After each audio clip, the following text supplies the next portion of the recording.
I'm Jason Clouse. And over the course of my life, I have done a lot of different things and worn a lot of different hats. But this may be my greatest endeavor yet. I may go on rants and I may go on sidebars, but we're going to talk about how we can make a positive difference for ourselves and for each other.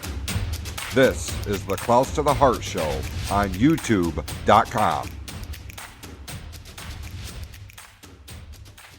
Hello, everybody. Welcome to a very special edition of Power Trippin through the 80s here on the PFC Podcast Network, powered by Anchor.fm. And as far as this week goes, also going to be available in video form over on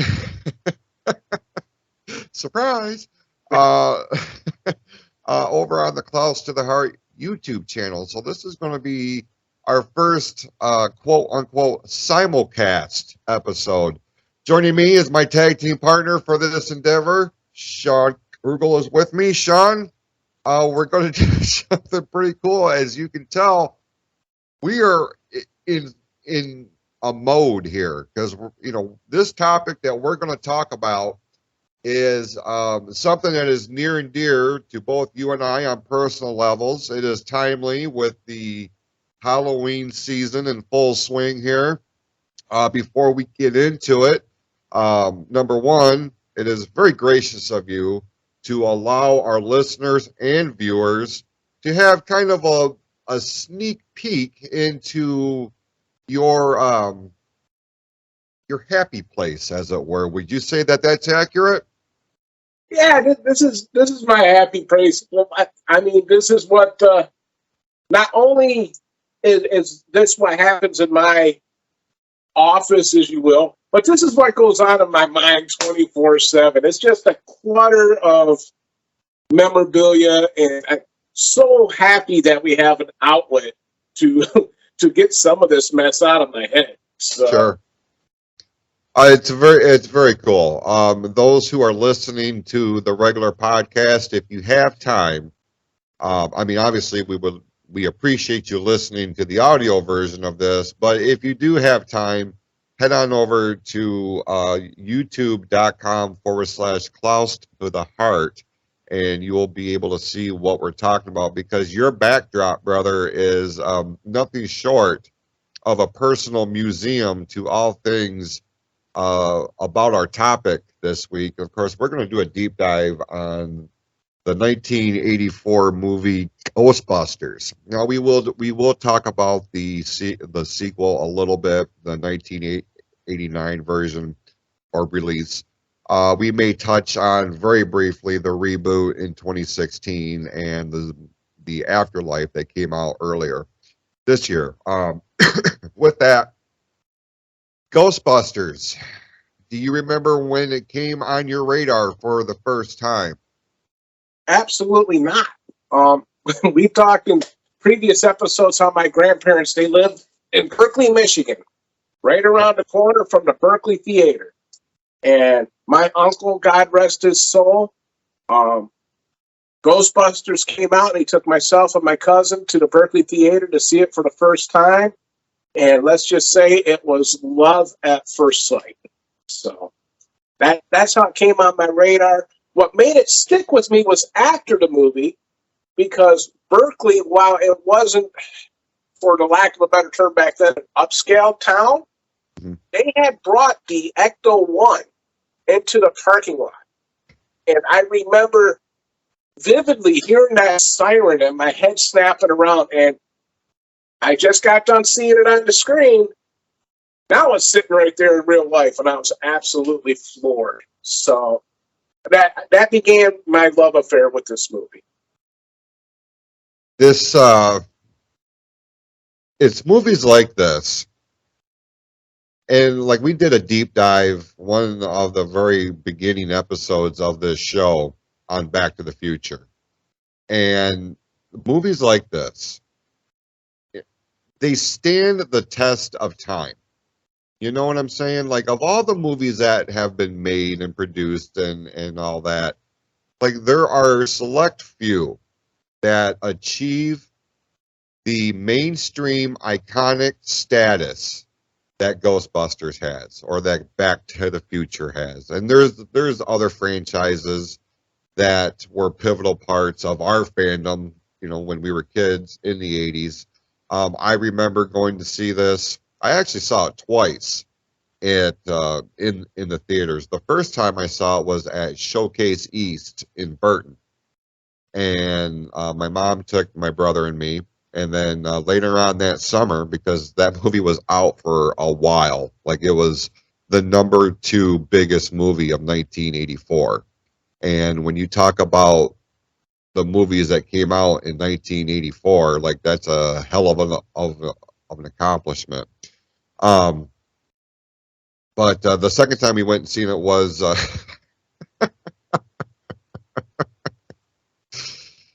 phenomenal. I they were watching at home. I had to do something stupid to make them laugh.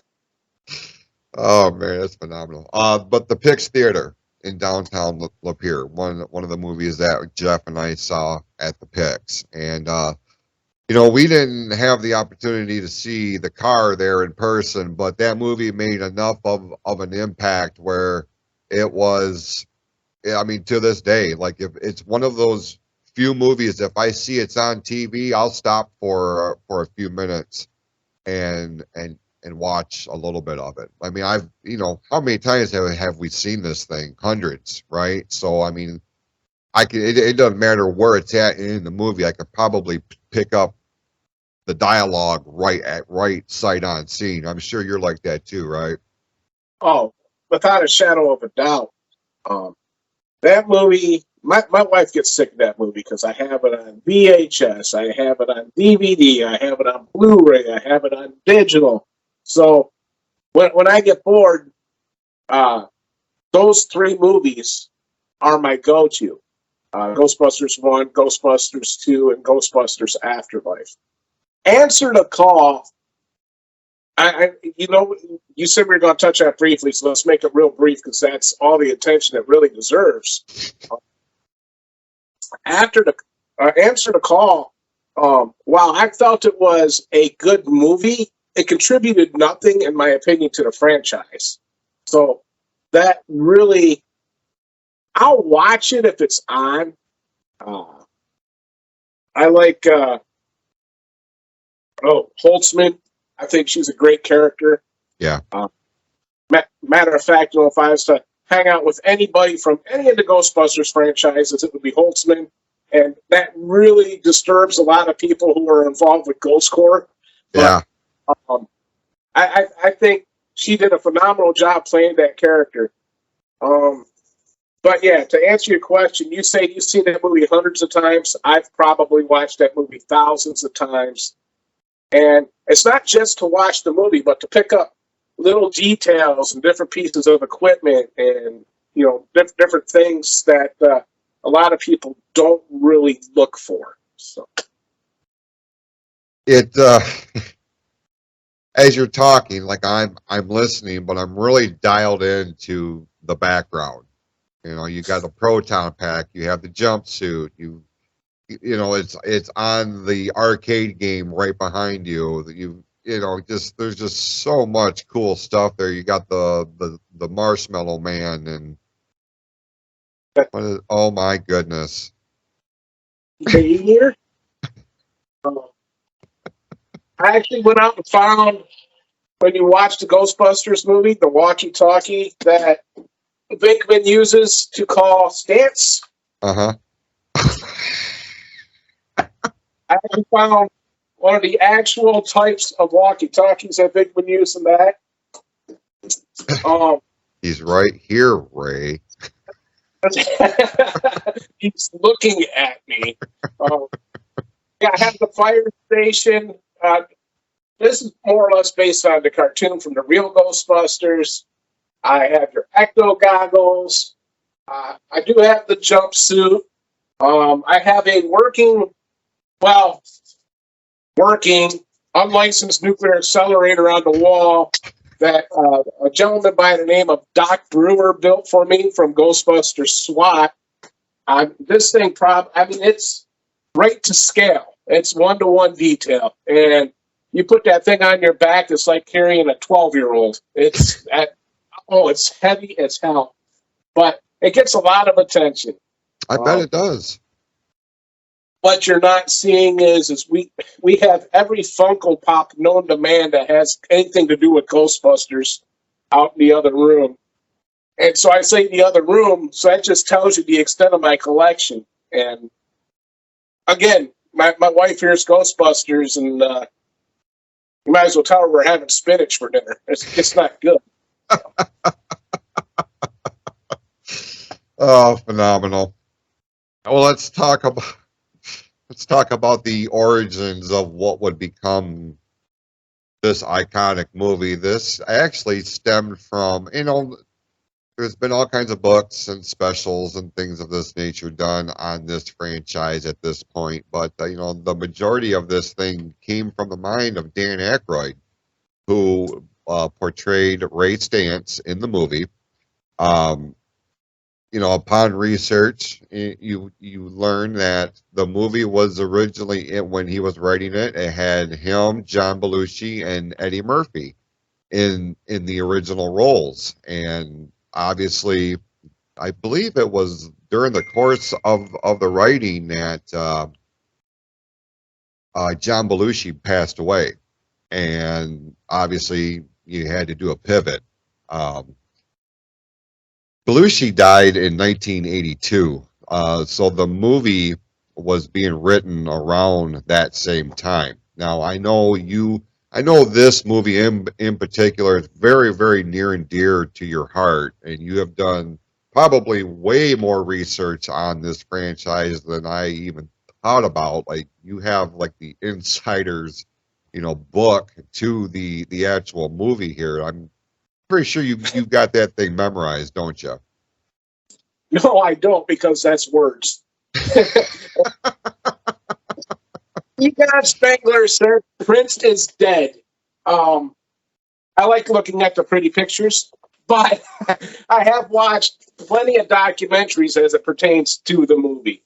So it's Belushi, between Belushi, Murphy, and Aykroyd all being Saturday Night alum, Aykroyd wanted to do something for all of them together. And it was an unfortunate set of circumstances that Belushi passed away.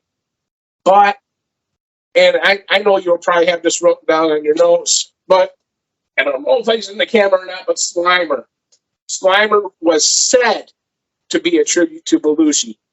But actually, what's so funny about it is if you listen to the person, I can't think of his name right now, who created Slimer, Slimer was already made before they asked him to put Belushi in the movie, and they just sent it in like that.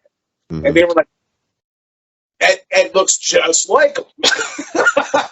So that's where that Belushi tidbit comes from. What I had found in my research is, yes, Belushi was what was said to be represented by Slimer, but it wasn't necessarily Belushi the man. It was his character in Animal House.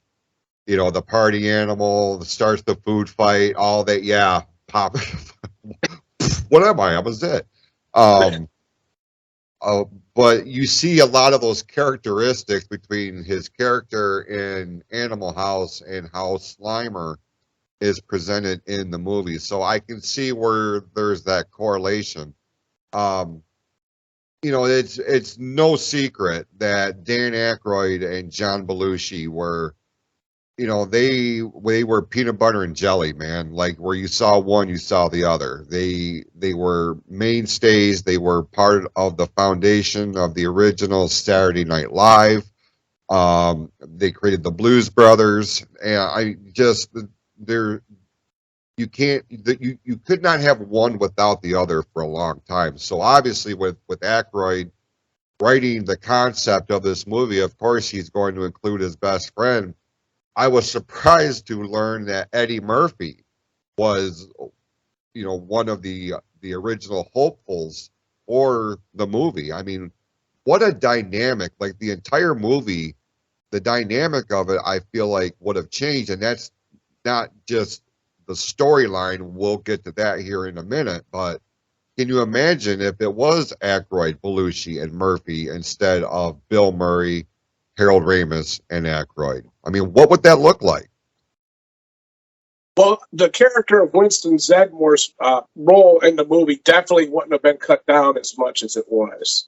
Eddie Murphy would have attempted to overshadow the other characters in the movie, and by not having Eddie Murphy in the movie, while we can always sit here and speculate what if, I prefer the what is in this case, because while Winston in part one didn't have a real big role, like he was supposed to be, I believe, a military, some sort of military personnel. Yeah. And, I believe in our next incarnation after Afterlife that just came out, his role is going to be that much bigger because now he's a business mogul. If you stay through the end credits, spoiler alert of Afterlife, you'll see scenes with him and Annie Potts. And there was an exchange of a coin, which I'm not real sure what that's about. But Winston will be playing a much larger role this time instead of the previous two movies. So I got you. Now, the original storyline with Ghostbusters, the way that Aykroyd was writing it, was a contrast to what actually wound up being. I found in my research here that the original concept centered around a lot of space travel and how that would incorporate with ghosts and things of this nature. I couldn't even imagine how space travel would be incorporated in battling ghosts, but apparently that was the original plan. When that story was not garnering a lot of attention from producers, there was no funding available for it. So, you kind of have to go back to the drawing board. This is where Harold Ramis comes into the picture. Harold Ramis, I didn't realize, was a very accomplished screenwriter in addition to his credits as an actor. He was hired by Columbia at this point to help rewrite the script and the storyline for Ghostbusters, and in a lot of aspects, not all of them, obviously, but like Harold Ramis comes in and kind of fills that void that John Belushi's passing did for Dan Aykroyd, and like these two would wind up collaborating not only on screen but behind the scenes, and they really, you could tell they had a mutual friendship and appreciation for one another. Would you say that that's accurate? yeah, it would. Harold Ramis, like you said, was quite an accomplished writer. One of my favorite movies he ever did was Stripes with Bill Murray. Yes. And the character Egon Spangler, the way he played it so dry, the way he played it so scientific, really made that character. Just a little sidebar, you're going back to talking about how this movie was started. This movie wasn't even originally called Ghostbusters. It was called Ghost Smashers. And when they wanted to change the name to Ghostbusters, there was already a cartoon that had come out with that name. Did you see that? I'm sorry, I don't mean to jump the gun. No. But there was already a cartoon with the name of Ghostbusters, and they had to barter and bargain. I believe there was a buyout of the studio at one point to acquire the name. So, sorry about that. Wasn't it a cartoon based in like China or Japan? It was overseas, was it not? I can't tell you because it could have been because I honestly never seen it. I know there was a monkey in it, and whenever there's a monkey in something, I am okay with it. So, I mean, Oh, that's great. The skip. Come on, right turn, Clyde. Get back on page here. If it's got a monkey in it, I'm okay with it. That's a new T-shirt. That's going to be available over at cafepress.com/. I'm seriously writing that down. That's Oh, great. I might need one of those. for real. I'm telling you, man, monkeys and anything are great. I mean, sidebar, do you remember the commercial for that insurance company? They had the trunk monkey.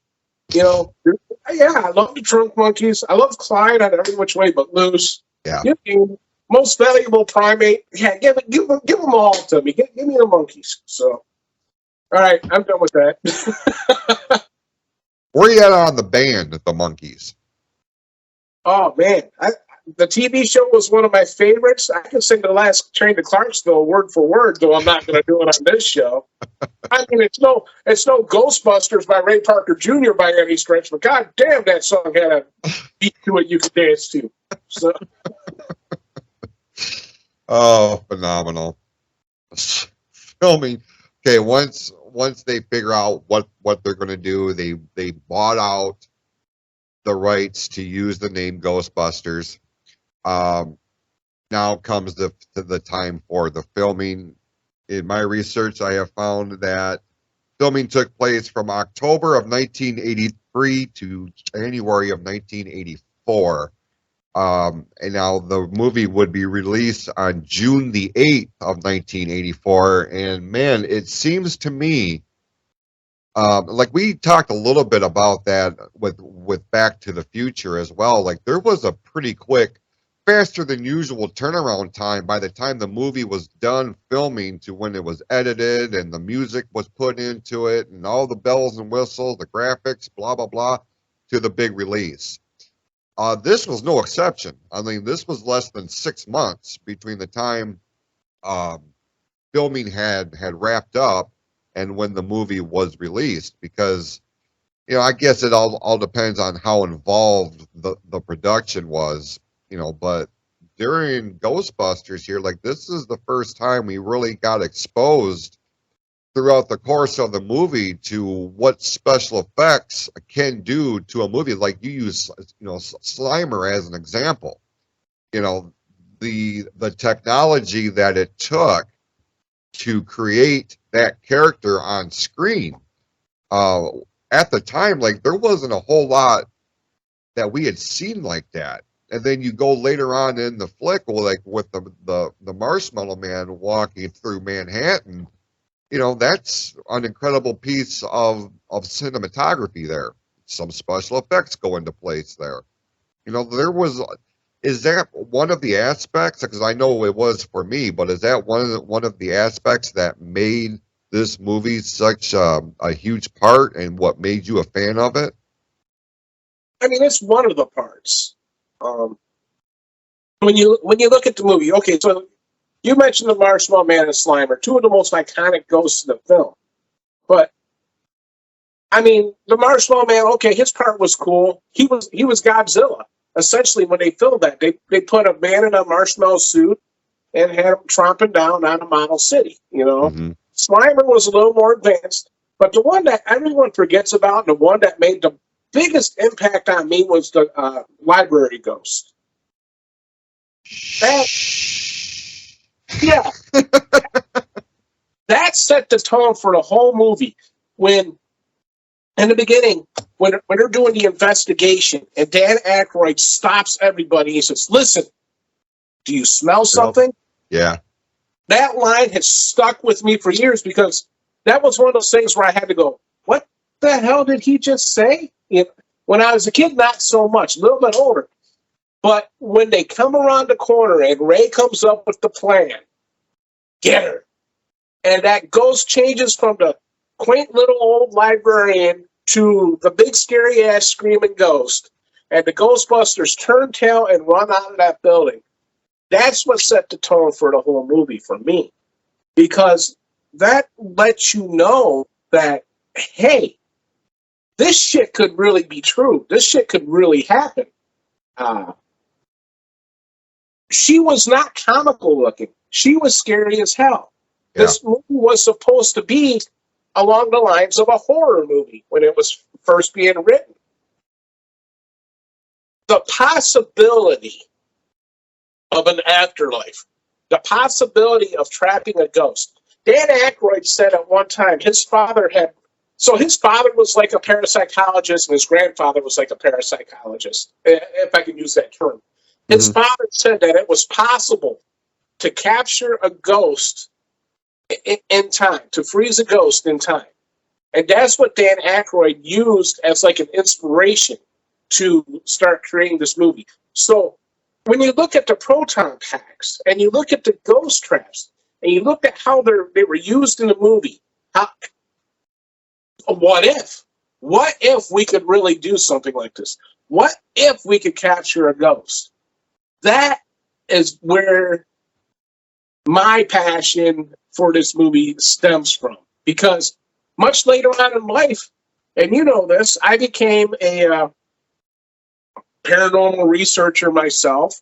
I spent overnights at Mansfield Reformatory. I spent many nights in cemeteries taking pictures, taping EVPs, capturing orbs, all these different things. And Ghostbusters had an indelible effect on me to want to do these type of things. I mean, you can see it now. It's still a passion.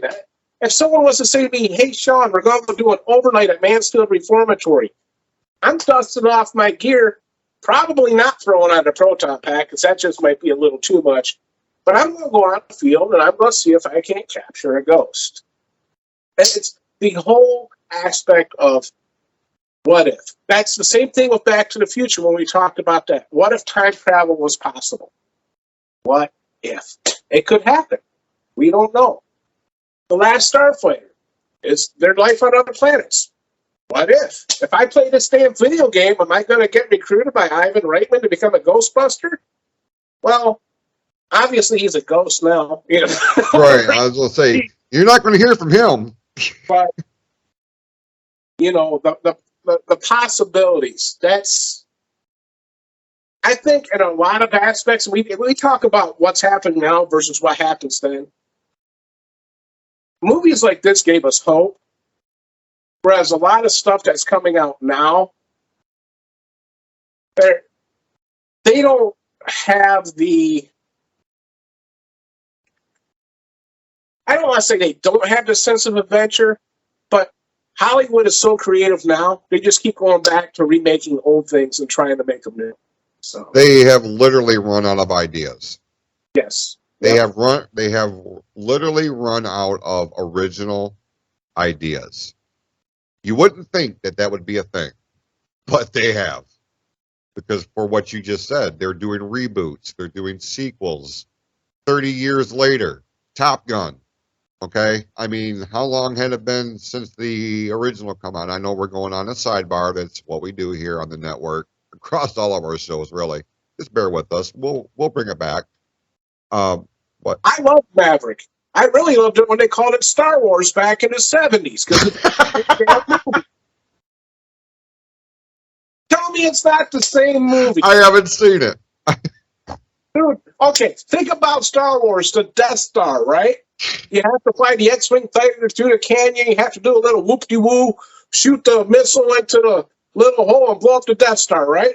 Okay. What the fuck are they doing at Maverick? They're flying through a fucking canyon, looking for, going through the little whoop-de-woo, do a little flippy-doo. There's a hole. They gotta shoot a fucking missile into the hole, and they blow up the fucking base. It's fucking Star Wars! Fucking assholes, come up with something original. Oh, my God. What's in that bottle, pal? It's not Ecto Cooler, I'll tell you that.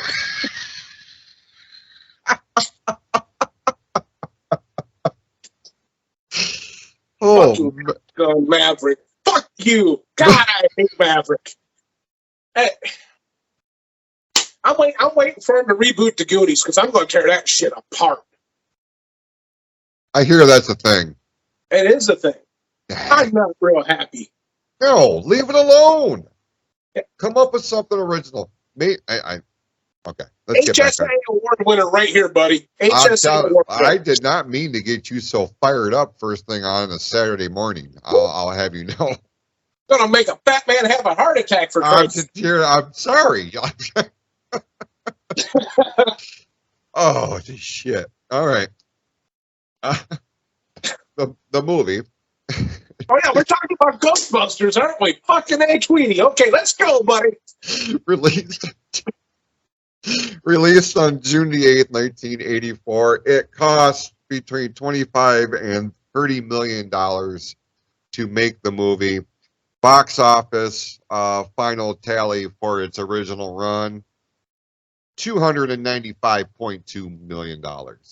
I would say it was a success. I would say so, but little bit of investment got them a big return. You know, I mean, for real. Like I said, the number 2 biggest or the second biggest movie in 1984. You talk about Indiana Jones, The Temple of Doom. A lot of big time movies came out around the summer of '84. Beverly Hills Cop. You go right on down the line, just iconic blockbusters. This one, and to be honest, the original trailers and stuff like that, it didn't have a whole lot of hype behind it. But it's one of those movies where there was a demographic of fans that were invested because of who was in it. Dan Aykroyd, Bill Murray are Saturday Night Live alums. Harold Ramis, one of the big 3 in the movie, but not a lot of people knew him on the grand scale that they knew of Dan Aykroyd and Bill Murray. But you put Sigourney Weaver's name above the title, and then you have another demographic of people that she's coming off the success of Alien, and she was a big time name at that point. So you have those 4 names above the title. People, it was becoming a word of mouth thing.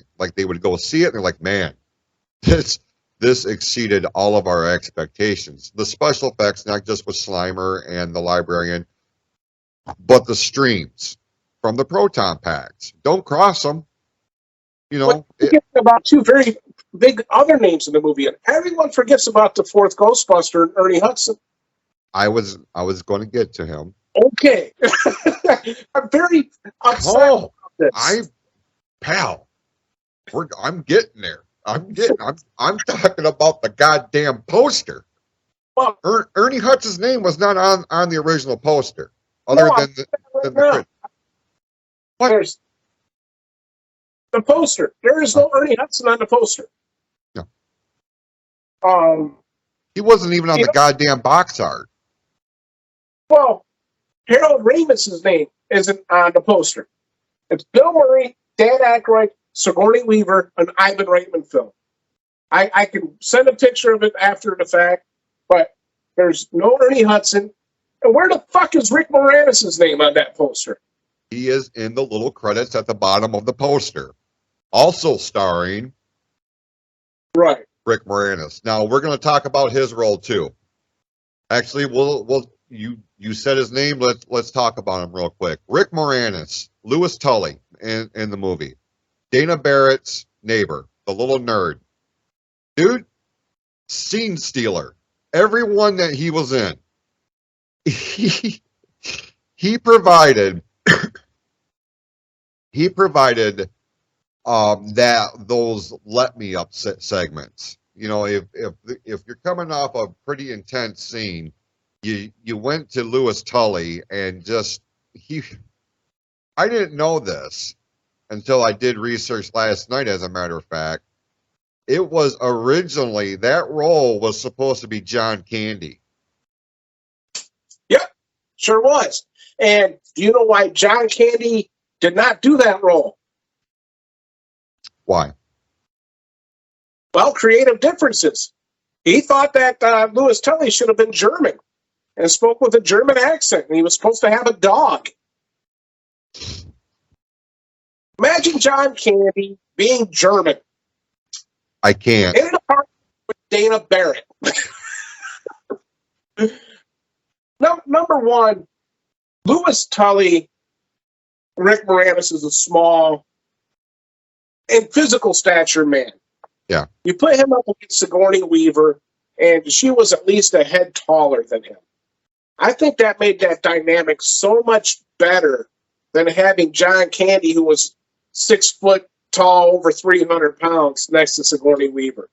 But yeah, from what I understand from doing my research over the years, is exactly what it was. It was creative differences, and then I think he went on to do, was it Uncle Buck, maybe, or one of the.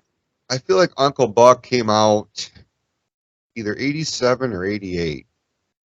Okay, I feel like it was later in the 80s. I don't know.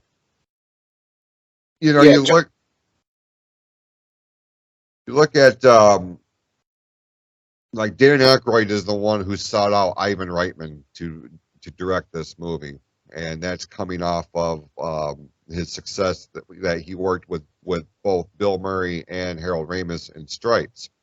Now, Ivan Reitman would go on and have an incredible career. He made some amazing movies during his career. He's no longer with us, unfortunately, but his son is now very, very much involved in the movie making process. Has a lot, you know. I feel like he's going to be one of the next big names as far as producers and directors go. But you know, Ivan Reitman. Well, I don't know. You know, every director has like their own style, and Ivan Reitman at the time, like, yeah, he had success, but I feel like the success of Ghostbusters, like a lot of directors, when they have their big marquee movie, like this, put him on another level, right? Oh yeah, yeah. Um, the thing of it is with a movie. Okay, I think a lot of things that have to do with the movie is a soundtrack. And when Ray Parker Jr.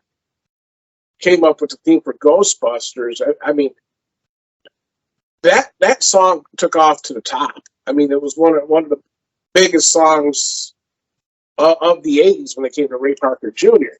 Can I get into too far into that? No, but I could tell you that Ray Parker Jr. makes a lot of money every time that song is played. Yeah. So I mean, it's still relevant to this day. It's because of that one song. So, but you're stuck hard. You're looking for something. No, I among my research, I found this list. Um, it is, what do they call this? 7 bizarre facts you didn't know about Ghostbusters, and Okay, I probably knew him. that's kind of why I want to run this down Okay. because I want to see if I'm going to be able to stump you. I doubt it, but we'll try it. You remember the hotline in the commercial that they ran when they formed the company? 555-738. Yeah, you know that was a real hotline. Yeah. Okay. Before the Ghostbusters become established in New York City, they released a commercial to advertise their services. The 3 original members of Bankman, Stantz, and Spangler appear on television with the number 555-2368. Oh, During the film's theatrical release in '84, Ivan Reitman ran that very same commercial, which allowed people to call in and where people would hear a pre-recorded message from Bill Murray and Dan Aykroyd and announce that they were unable to answer because they were busy busting ghosts. That's fun. Ghostbusters isn't the original title. We already talked about that. Ghost Smashers and Ghost Breakers were also an option.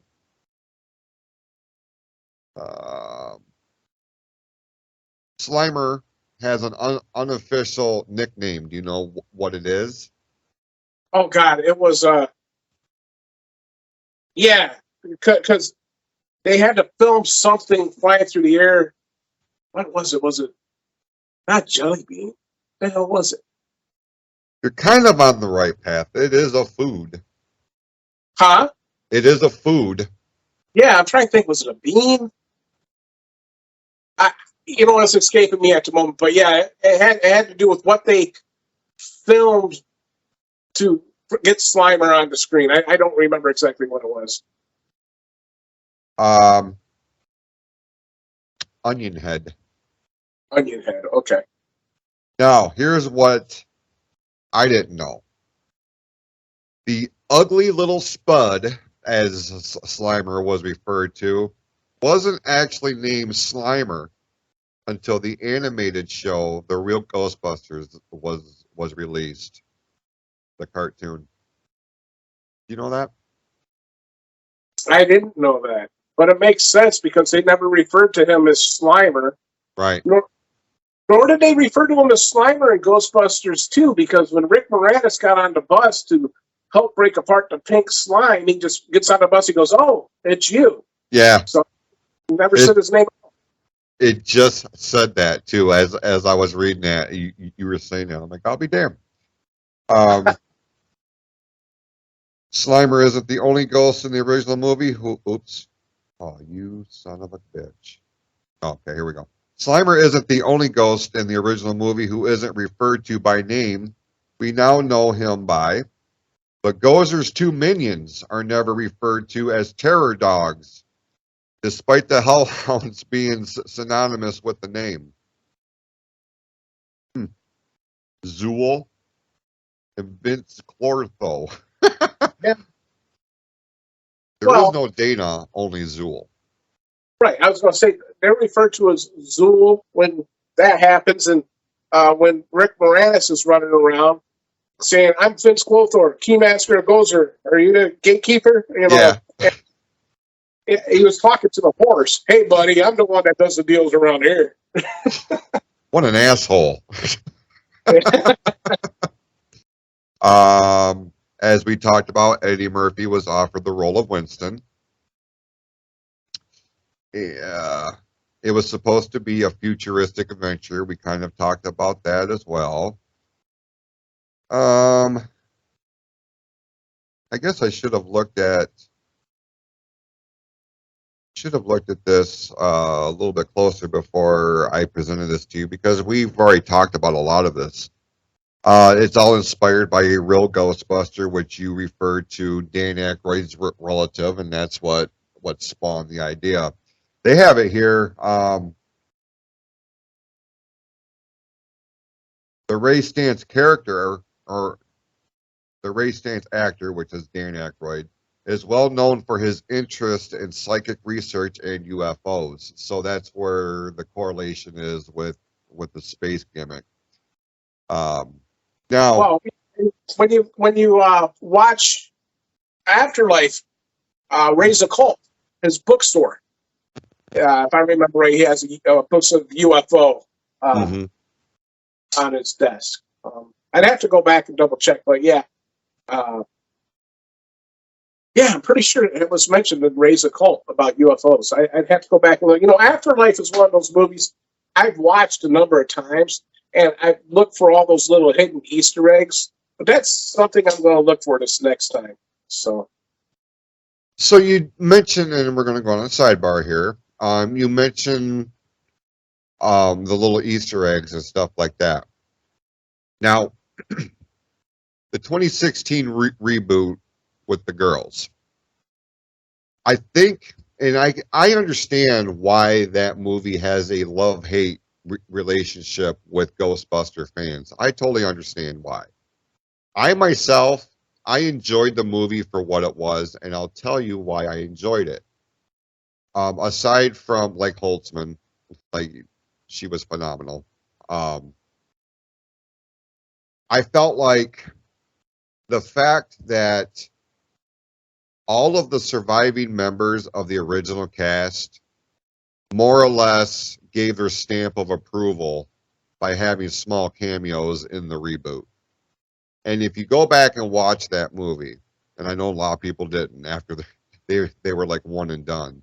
But there were several scenes during the course of that movie where if you look in the background, there is some sort of tribute to the original movie, the original two movies actually. So that's why I give it a pass. Do I consider it part of the original franchise? No, because that's not what it's written for. It's a reboot for a reason. But I don't hate it. I will watch it from time to time, just for what it is. Now, with the success of Ghostbusters in 1984, like I said, I've mentioned it a couple times. Second highest grossing movie of 1984. The sequel comes out 5 years later. Now, we talked about this aspect with Back to the Future. What the long break between the original and the sequel.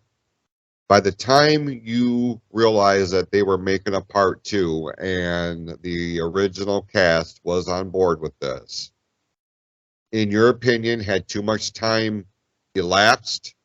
Did it wane your interest in the franchise, or were you all in enough to where you anxiously anticipated the release of the sequel, which was in 1989? All right. Well, first of all, let me hopscotch, okay? Because you talked about Answer the Call and the Easter eggs, and then you went to Ghostbusters 2. So let me talk about Answer the Call real quick. Yes. Answer the Call to me was a decent movie if it wasn't called Ghostbusters. If it was called anything else, I think that movie would have been a good movie. I don't think that cast had the same dynamic that the original cast had. I can, if I thought really hard, I could think of all their names, but quite frankly, it doesn't matter to me. Kate McKinnon's the only one that I really liked in that movie as Goldsman. But the Easter eggs that you were talking about. So Peter Venkman plays a completely different character, and he's a skeptic that, doesn't believe in ghosts. Dan Aykroyd, in a tribute to the first Ghostbusters, is the cabbie. I like to think that maybe he was the zombie cab driver in the first one, because he's dressed exactly like him. Right. Zedmore is golly, I can't think of her name. Leslie Jones. Leslie Jones's father, who owns a funeral home. And then Egon Spengler, you find a statue, a bust of him in that movie. So, yes, there was tributes, but in my opinion, they weren't fitting to the original franchise except for the Egon Spengler bust in the movie. Ghosts aren't supposed to pop like balloons. So that'll be the last I say on that one. Now, talking about the time period between Ghostbusters and Ghostbusters 2, I felt it was enough time. When we see the Ghostbusters again, the ghostbusting has slowed down. Ray Stantz and Winston are doing children's birthday parties singing the Ghostbusters theme. And getting shit on for it. Yep. Peter Venkman is a talk show host. What was that called? Stories of the Paranormal or something like that. It was that security guard's favorite, right next to Bassmasters.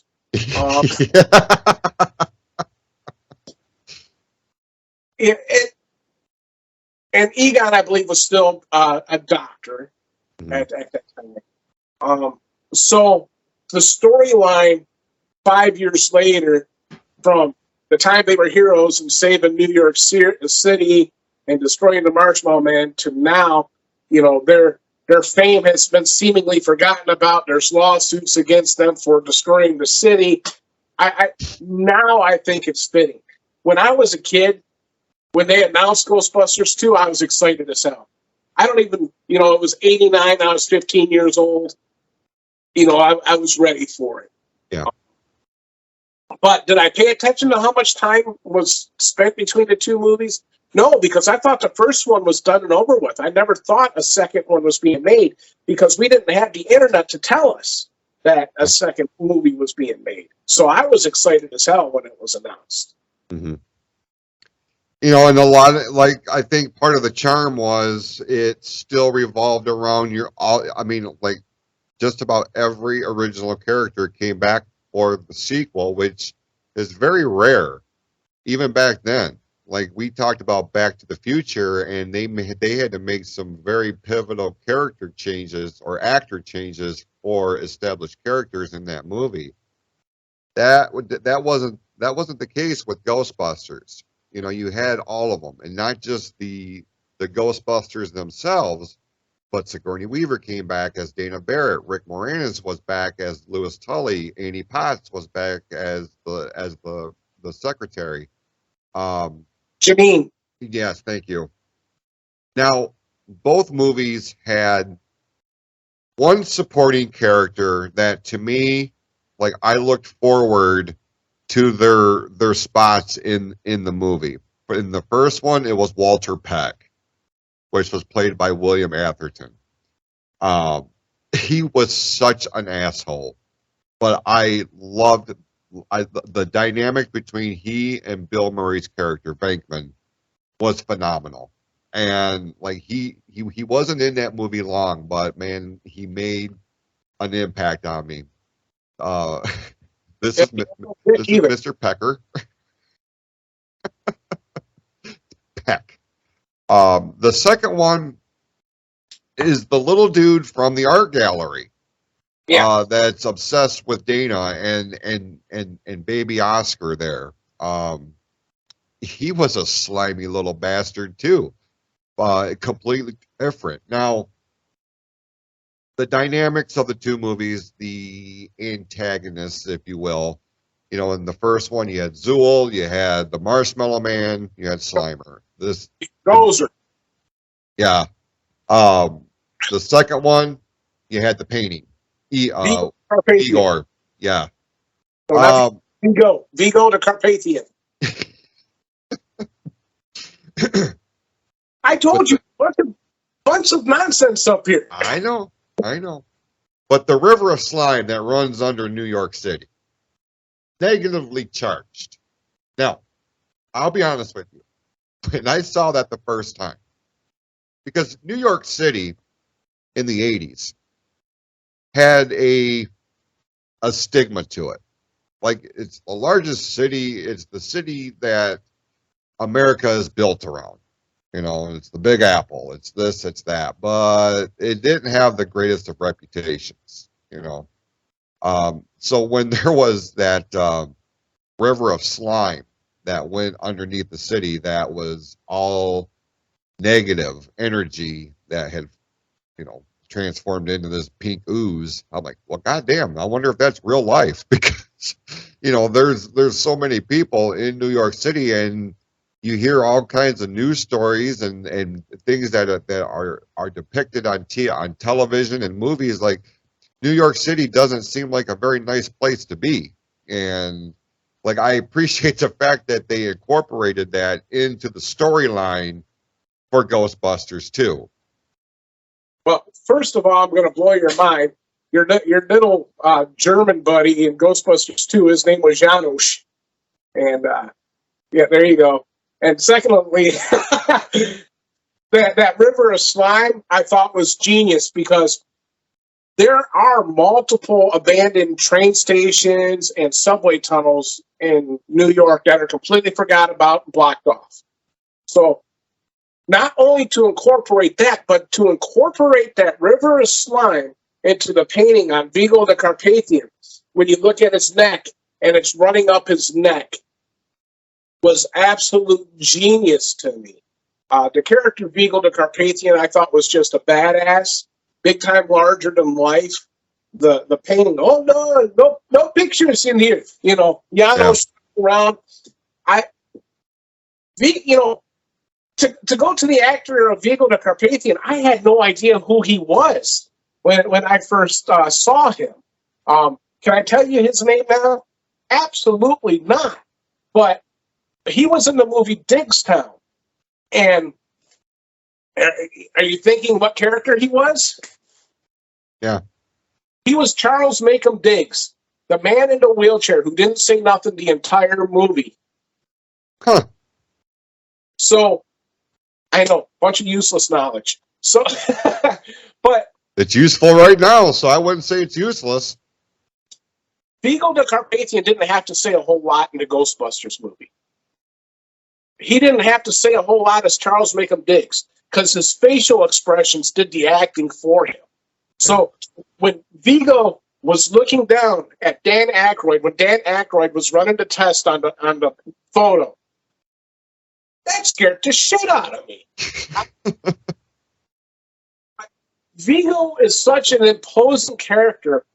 I would definitely, if there was a match between Gozer and Vigo, I would be putting my money on Vigo because Vigo was just a badass. Now, did he have the same effect that Gozer had? No, because the special effects weren't there. He didn't have the big set build like they had on top of that apartment building where Dana and Tully lived at. But Vigo as a character, to me, it's scary. I mean, think about it. You have a 7-foot tall ghost terrorizing a baby, trying to take possession of the baby. We don't have, fun time. I mean, we had an appearance by Slimer in the second one.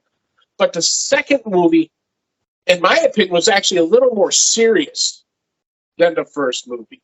The first movie had some comedic aspects to it, where the second one, we had the dancing toaster, ha ha, funny with the pink slime. We had the. I think Ghostbusters 2 was made more to make you feel good than to make the movie, because, like you said, you had that negative pink slime going through New York. And then you had the symbol of America breaking through that negativity in the Statue of Liberty when it came time to take down Vigo the Carpathian. Yeah. So I think that's what that was meant to do. It cost $30 to $40 million to make the movie, which I figured with the success of Ghostbusters 1, they would have expanded that budget a little bit. But like I said, this was like 5 years later, in terms of filming. Total box office revenue from the first original run in 1989, $215.4 million. So not the box office smash that the original one was, but still respectable. 1989, another one of those summers that had blockbuster after blockbuster after blockbuster, because let's face it, nothing was beating Batman. And that was the number one movie of 1989, the Michael Keaton one. Nothing was topping that. Then you had Indiana Jones 3, I believe. Yeah, 3. No Holds Barred. I mean, cinematic blockbusters here is what I'm talking about. Now, the success of the movie obviously spawned a lot of extracurricular income in terms of something that we have mentioned quite a bit here on the show, cross promotion. Yeah. It spawned cartoons. It spawned breakfast cereal. It spawned its own flavor of high C. You mentioned earlier, Ecto Cooler, video games, toys. Now, there were 2 cartoons that came out. There was the real Ghostbusters, and then this other version of Ghostbusters. Now, I'm going to provide kind of a controversial take here. I hated both cartoons. Hated them. I hated the fact that Garfield's voice was Peter Venkman in the cartoon. Bugged the shit out of me. You know what I mean? Had they been able to strike a deal to where the original actors would have been the voices of the original cartoon, I would have been okay with it. I didn't like the way they looked. I didn't like the way they sounded. Egon did not have white honky tonk man hair in the movie. Ray Stantz was not a short, fat dude that looked like a younger, smaller version of John Candy in the cartoon Camp Candy. I hated it, dude. I hated the cartoons, both versions of them. Like, I don't even know why the fuck they made the second variation of it. Like, absolutely no reason for it. But the real Ghostbusters, the cartoon, like, I just couldn't do it. Where were you at on it? Well, here's my controversial take on that. And I'm sure certain members of the Ghost Corps, which I'll talk about a little later, are going to be upset about. Plus, I'm sure I have some people from GB SWAT probably listening to this episode. For those that don't know, GB SWAT is a cosplay group based in Flint, Michigan, who does fan-based fan film movies, who I've gone out on a few different events with. Like I said, Doc Brewer was the one that built this for me. So going to the cartoon, I'm not exactly sure when it came out. I never watched the cartoons. Maybe once in a great while, if it was on, I'd flip through and watch it.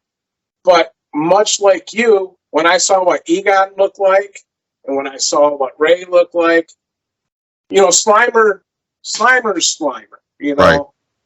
Right. I was not into the cartoon at all. Now, just a real quick sidebar, you were talking about the different things that came out from the cross-promotional aspect of it. God, I don't want to go back to it again, but Ghostbusters Answer the Call was a reboot, okay? Ghostbusters Afterlife was what they call the third in the series, right? A continuation of the original story. Wrong. A video game come out called Ghostbusters, the video game, that Dan Aykroyd put his stamp of approval on, which was supposed to be the third Ghostbusters movie. You're probably not going to find that in your research, but when that game came out, Dan Aykroyd went on record and said that that video game was supposed to be what the third movie was supposed to be. So I just figured I'd throw that out as a bit of trivia, because I'm about 99% sure you didn't find that in your research. No, I did not. So, no, sure didn't. And with that, I have the video game out. It's one of those things. Like, as a collector, I have the video game out there, Ghostbusters, the video game. I also have Ghostbusters Answer the Call video game. Once we're done with this call, and once my lawn guy's done out there, I'm going to go pick up the new video game. Fact of the matter is I'm probably not going to play it because I'm a collector. It's probably going to sit there and collect dust. But I want it just simply because I got it. You know, I got to have it. Cross-promotional items like that. Ghostbusters cereal just came out not too long ago. And I had many members of the Ghost Corps reach out to me because I do work at a grocery store. Hey, when this stuff comes in, will you pick us up a box? Absolutely. I must have put out a dozen boxes of Ghostbusters cereal. But it's so funny to say that, because that just lets you know how timeless the Ghostbusters franchise really is. Afterlife really sets the tone for that in the name itself, because there is life after death when it comes to the Ghostbusters. And if you've seen Afterlife, you know what I'm talking about, because Egon Spengler, no spoiler, but his character, so to speak, lives on in the franchise. So, wow, that was a complete sidebar. I'm sorry, but million thoughts, useless knowledge. I feel like it's important to recognize that, because Egon Spengler, Harold Ramis, if it wasn't for him, there wouldn't be, partly him. It's not all him, obviously, but he was a driving force behind all of this. Everything that you have in your background, and the fact that we are wearing these logos on our shirts, he had a huge hand in that. And that should be celebrated. It should be recognized. Just because in real life he has passed away way too soon, in my opinion. Um, it's important that he is honored in that aspect. Harold Ramis did some amazing things, not just with Stripes and movies like this, but like he was he played a role in as good as it gets with Jack Nicholson, and he had a small role in that, but man, he fucking nailed it. Like anything that he was in, he gave his all, and that's just acting. That's not counting his writing, contributions. So I'm happy to see, and I was happy to see him represented in Answer the Call, but with the afterlife, it all ties itself in together. Now, you mentioned a little bit ago, you are part of a cosplay group, and we talked about this with Back to the Future, that there's all these these conventions that are specifically centered around that franchise. Ghostbusters, obviously, with the popularity, the longevity, and the legacy that franchise has, even to this day, it has spawned things like their own Comic Cons and their own conventions and cosplay groups. How did this become on your radar? Well, I always knew that there was something out there, but I didn't know how deep it actually went. So I met this young man by the name of Rob. Well, keep it at Rob. And Rug, I think his last name is. And he introduced me. He was part of this group called Ghostbusters SWAT. Ghostbusters SWAT is I'd almost like to call it a licensed group. They have the rights to use the term Ghostbusters. Okay, you have to go through this company called Ghostcore. And Ghostbusters SWAT are the guys that the Ghostbusters got to call when things get too deep for them. So they are all in tactical gear. I wanted to be a part of this because, from what I understood, they were doing things like going to children's hospitals, doing parades, giving back to the community, making fan movies. And you know me, I'm all about giving to the community if I can. Mm-hmm. And when I was introduced to this group, right off the bat, they wanted me in SWAT gear. I'm like, no, guys, I'm like 20 years older than all of you. I want to be in the original gimmick. I want to be the old man of the group. And so that's how my character came into place. Now, my character is, and this was something that was never discussed in the original Ghostbusters movie. When the trap is set, the ghost trap is set, Egon looks at Ray and says, "Don't look in the trap, Ray." Right. He goes, "I look in the trap." We never know why you don't look in the trap. Okay. So, me with my creative juices, my character is obviously named Levi Blue, but Levi Blue is a 16-year-old kid trapped in the body of a 50-year-old man, because I looked in the trap as a 16-year-old kid. I saw the other side, and it aged me another 30 years. So that's where my character comes from. Now, wow, I just went off on a huge sidebar there. I didn't know that. Yeah, so I'm a 16-year-old kid when I'm in my... So I'll talk like a 16-year-old kid. I won't use the old man terms, if you will. I try to use the more popular vernacular, like, "Oh, that's bussin'," and shit like that. But Ghost Corps, so it's crazy. You can look up on any Facebook group site or whatever. There's Metro Detroit Ghostbusters. There's the Cherrytown Ghostbusters. There's Grand Rapids Ghostbusters. There's all these groups spawned under under one umbrella. It's kind of like all these offshoots of the NWA. Okay, so NWA is the sanctioning body, and then you have like NWA Georgia, NWA Michigan. Ghost Corps is the sanctioning body of all these Ghostbuster groups, and you have to meet certain criteria to be a part of Ghost Corps. And there is actually a documentary out there. I believe it's called Ghost Heads, and it's produced by Ghost Corps, so you can see what all entails to be a part of these groups and what these groups do. So, and I also want to put out as a side note too, if you really want to find out a lot about Ghostbusters, and you can see I'm not anywhere near close to that piece of shit computer of mine, all right? But you can go on, I use Voodoo a lot, but you can probably go on Amazon.com. And yeah, we're not sponsored by it, but hey, Amazon, if you want to sponsor us, you can reach out at Clouse to the Heart at gmail.com. Yeah. Oh, you have your exact numbers. I have not seen a one. I haven't seen a fucking Clark bar yet either. What's going on? We're videotaping for these guys now. We've been bushwhacked, is what's happened. I guess so. But anyway, I digress. You can go to the documentary is called Cleaning Up the Town, and it's an inside look at the making of the original Ghostbusters. I would highly, highly recommend it. I'm also going to recommend this.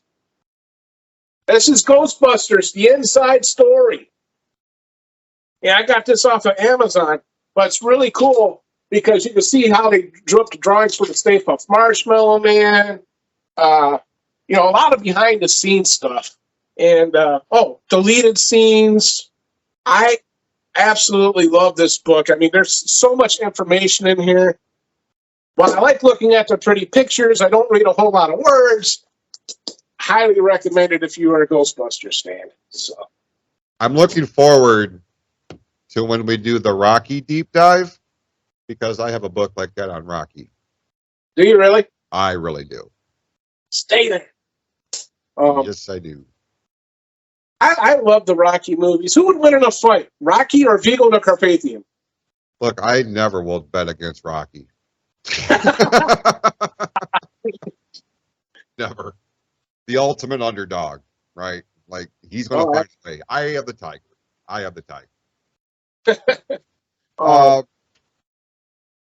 That's really cool, man. Like, I didn't realize that's how you got involved with this whole thing, with the cosplay stuff. I have an appreciation for it. I appreciate that there is that level of passion for the original franchise that would spawn things like this. That's when you know you've done something meaningful. Like, if you are a filmmaker, if you are an actor, if you are involved in any aspect of that project, all of these years later, man, like, it still resonates. And it resonates not just with our age group, it resonates with generations behind us. Like, my kids love Ghostbusters, all of them.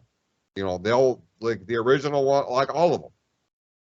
They absolutely love them, and that's when you know you've made a piece of magic, and it's part of the American fabric in terms of cinematic, iconic masterpieces. That's what I put that under. It is a masterpiece. Well, I will make this offer, but only if we get requests from our listeners, or in this case, our watchers. So obviously, you're seeing my stuff here. You're seeing some of my stuff. I'm willing to, like, I have my Cadillac hearse out there that I deck out sometimes as what I call a quasi-ecto. I'll be more than happy to put pictures of that up on the Clouse to the Heart Facebook page, along with some pictures of, my uniform and my equipment. And then also, if you like, I've done crossplay before. So I've mixed Ghostbusters with one of my other favorite movies, Spaceballs. So, so I have dressed up as Barf, who is dressed up as a Ghostbuster. So, And if you haven't seen my barf, I'm talking about the character, not when I'm drunk and about used to a bar. But my barf is pretty spot on. So, but only if what I'm going to say. How many people you say, Jason? 5, 10? I'd say 10. 10 people. If 10 people go to the Clouse to the Heart Facebook page and they want to see the fat guy dressed up as Barf, dressed up as a Ghostbuster, I'll put it up there. So I'm going to tell you something. Your barf, your costume barf. Like the first time I seen that, you posted a picture of it. Very rarely do I legit LOL, as the kids say, when I see somebody dressed up in any kind of costume. Like it's got to be something pretty spectacular for me to be like, damn. That we mentioned Joe Snye last week when he was dressed up as Skeletor, head to toe. awesome. I mean, perfect replica. Your barf is perfect. Like, dude, when you posted a picture, I legit, like, I busted out laughing for a good 10 minutes. Like, it was just so spot on. Totally worth it. 10 people need to, here's what we'll do. We will put a post out across our platforms here. Power Trippin page, PFC page, Clouse to the Heart page. If it gets 10 likes or more, we will do that. But I'm here to tell you, it is totally fucking worth it because it is one of the coolest costumes I have ever seen. Love it. I had a lot of fun putting that together. I had a lot of help from a guy by the name of Benny Richards who helped me put that together. Hey, Benny. Oh, hey, can I do something can I kind of go off script here in a second? Well, of course. We have no scripts here. Well, something happened yesterday, and there's few times in my life where it just makes me stop, makes me think, it makes me appreciate what I have and what's going on around me. And I just want to give a big shout out to Alex Steele and congratulations. Many of you know he had some, let's just say, some cancer-related issues, and yesterday was his last treatment for chemotherapy, and he has beaten cancer. So, Alex, I just wanted to say congratulations. You are, when I say a fighter, I mean that in the truest sense of the word. Couldn't be prouder of you. I love you, buddy, and I just wanted to say congratulations. That's all. I second that. Alex Steele is one of the most, his determination, when he puts his mind to something, that dude don't quit until he achieves it. It may take him a minute, but he's going to find a way to make it happen. This was no exception. Obviously when you're met with news like that, like there is a legitimate source of concern. But once you get more information as to, how serious this is and what, in his case, what the stage of the issue was, once that information came out, like I was convinced that this thing don't stand a chance. Like Alex has got this. And I saw the video he posted, a few days back here, and he banged the gong, as it were, and I was very happy to see that. And that dude is a fighter. But him and Andrew both, like his twin brother. You're just not going to find two guys who are more determined, harder working. Like they are the epitome of being a badass on so many levels. So I second that wholeheartedly. So thank you for mentioning that. You know what resonated in my head, right? What's that? When we were talking about Rocky a couple minutes ago. Yeah, the underdog. Yep. Yeah. Yep. Well, but all right. Are we going to talk about Afterlife, or are we all done? Well, I'll be honest with you. I have not seen Afterlife yet. I That's it. This interview's over. I can't believe you did a Ghostbusters show without seeing Afterlife. Hang on.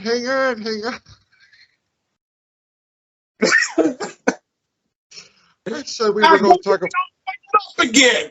Fucking Star Wars. It was fucking Star Wars before it was Maverick. God. what's the name of the fucking show? Power Tripping Through the 80s, right? Did Afterlife come out in the 1980s? No, it came.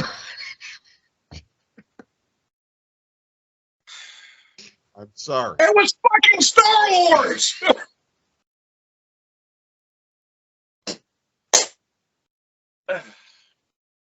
You got more homework to do, Mr. Klaus.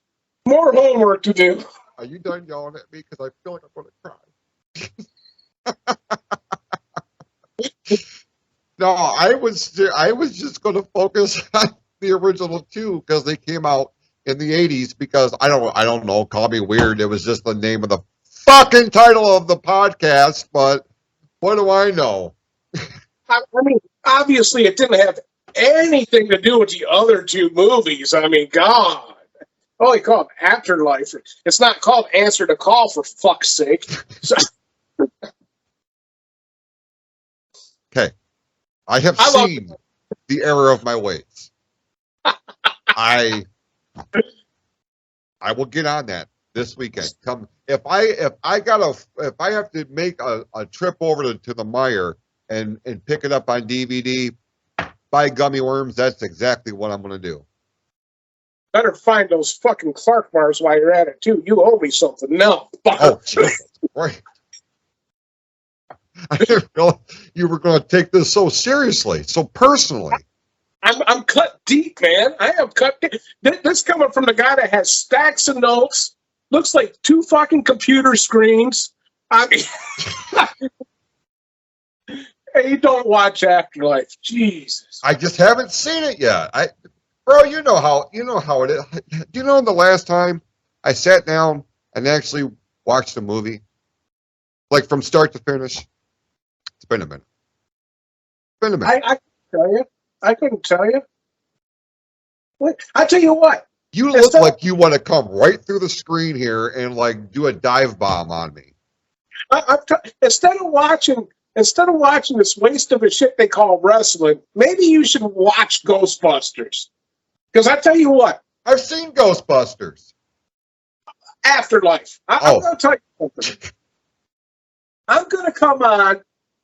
My plan is to come on Turnbuckle Time Machine, and you and I are going to have a verbal smackdown about this garbage they're calling wrestling nowadays. When do you want to do that? You want to record that this weekend? I would be good with that. Okay. Me too. Wow, all of a sudden the air just got real calm. I don't know what happened. Listen, I'm walking on eggshells over here. Like, I'm afraid to say the wrong thing, and you're going to find a way to jump through the screen at me. Like, I feel attacked. You know, I was going to try to make it funny there, but that was good. Is there anything else about the original two that came out in the 1980s that you would like to add before we put a bow on this week's show, my good sir? Well, I guess we could talk about Sigourney Weaver and the fact that they didn't want her originally in the movie because, you know, she was actually badass Ripley and not, you know, some suburban housewife that, you know, they would think anyone would buy into. Or we could talk about the fact that, you know, no, you know what? I'm all done. It was called fucking Star Wars before it was Maverick. I have to mention this, though. I have to mention this real quick. You brought up Sigourney Weaver. Do you know what got her the role of Dana Barrett? Didn't she go in there and acting like Zool? Yes. Like, as the dog, or turning into the dog. That Yep. whole, she didn't say word one. She went in there and reenacted as if she was becoming a dog and rolled around on the couch and the floor, barking and snarling and shit. And Ivan Reitman's like, "That's it. You got the job." Yeah. I mean, Ghostbusters seriously is. I mean, we had so many iconic movies. We had The Karate Kid. We had Gremlins. We had Back to the Future. Goonies. Ghostbusters is one of those movies, like you and I have said, that has withstood the test of time. It still stands up to this day, and it's proven with the shitty ass reboot and now Ghostbusters Afterlife that you still haven't fucking seen yet. But still, I mean, Ghostbusters is. I mean, just 2 weeks ago, I made myself homemade Ecto Cooler because I missed the taste of it. By the way, that's 1 part Tampico Punch, 1 part Minute Maid Lemonade, and then some green food coloring. But still, I mean, it's good stuff. It tastes just like it. But Ghostbusters, I think it's one of those movies where we'll probably see reboots for the next 20 years. I mean, in some way, shape, or form. So. Yeah, it all goes back to Hollywood just plumb ran out of ideas. So they're just going to keep rehashing and keep fucking up all of our originals and stuff like that. So yeah, I get it. But you're right, man. It's made an indelible impression on you and me, and for, I mean, a generation, multiple generations of people at this point.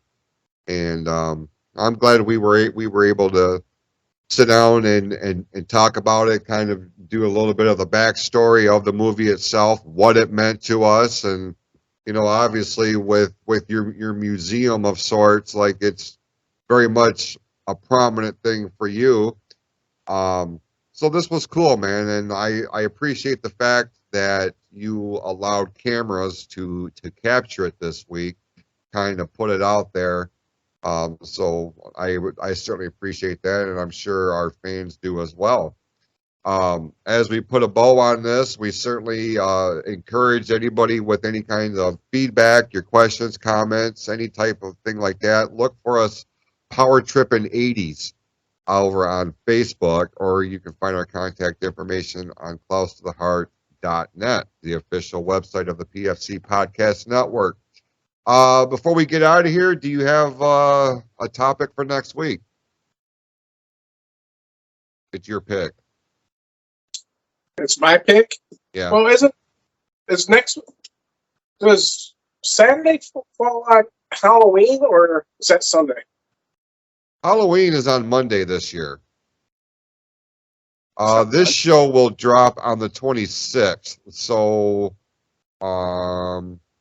the next episode will be after Halloween. It will drop on November 2nd. Let me think here. What topics? Because I know you got them wrote down. Well, I mean, we could discuss the eruption of Mount St. Helens, which took place in 1980. We could talk about the eruption of Levi Blue that just happened about 20 minutes ago. So let's get that one. A couple of fun topic ideas that was submitted to us from one of our listeners, Brian Balf, who gave me tremendous feedback on last week's episode where we tackled Halloween. We could talk about our favorite rituals of our Saturday mornings as kids. We could talk about the various breakfast cereals that are no longer in existence that we enjoyed as kids. We could talk about the baby who fell down the well in Texas there, Jessica. Jessica McClure. Yes. Or we could just let it be a surprise. You know something? I kind of like what was that gentleman's name again? Brian. Brian. I kind of like where he was going with the morning rituals. But what if we discussed just everyday life as a kid? But I want to add a twist to it. You did something. You did something with Amy Sheridan on the Real podcast, where you fired off questions to her, and she had to answer one-word answers. Okay, I did. I think we need to do that with one another, but as it pertains to what we did as kids. I like it. All right. I like it. All right. I love rapid fire shit like that. Absolutely. Yeah, you know, that was a real good show, and I would suggest that to listeners actually go check it out on the PFC network, the Real Podcast with Amy Sheridan. Some of those, you know, I thought I had her nailed on a couple of those questions, but I never would have thought penguin. Right. So, Last thing I thought too. yeah. I thought, yep. You can catch Amy and the Real Podcast on Saturdays here on the PFC Podcast Network. But of course, as with all of our shows, they are available in the archives. Just look for the PFC Podcast Network on Apple iTunes, Google Podcasts, Spotify, and of course, Anchor.fm. Anything else, sir? Nope. No, I just, so since this is going to drop on the 27th, I want to wish everyone a happy and safe Halloween. Remind them once again, Jason and I are in the market for Zagnuts and Clark bars, and the peanut butter wax that no one likes. I'll take that as well. Like I said last week, go out, dress up with your kids, have fun with your kids, let the kids be kids, forget about your troubles for one night, and just enjoy yourselves and one another. Happy Halloween. All right. Well, with that, we appreciate you tuning in either here on YouTube.com or the PFC Podcast Network. We will see you right back here next Wednesday with a brand new episode of Power Trippin' Through the 80s here on the PFC Podcast Network, powered by Anchor.fm.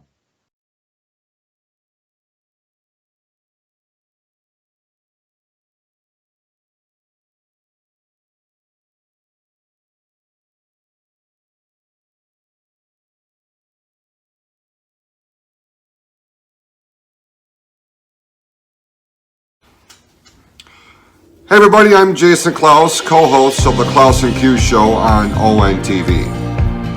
In this upcoming episode, we want to focus on the real heroes that walk among us every single day. As we all know, October is Breast Cancer Awareness Month, and we want to shed some spotlight on our next episode of the Clouse and Q Show on those who have defeated some of the most insurmountable odds that they could have ever known.